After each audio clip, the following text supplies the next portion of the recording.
Hello, hello, hello! Sino ba ang tinatawagan mo pag ikaw ay natakot at humina ang iyong buhay? Tila lahat tayo ay maranasan natin to, matakot at humihina.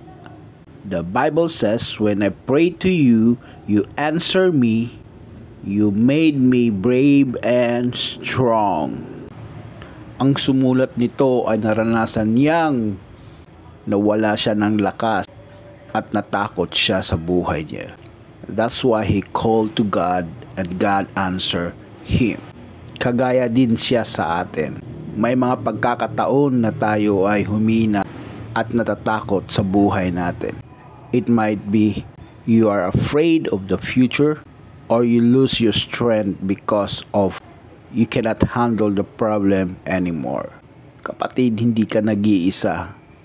Kasama natin ang Diyos sa lahat ng mga pangyayari sa buhay natin.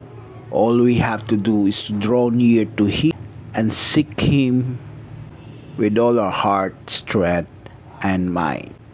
Because life is hard, but God is good. Swish!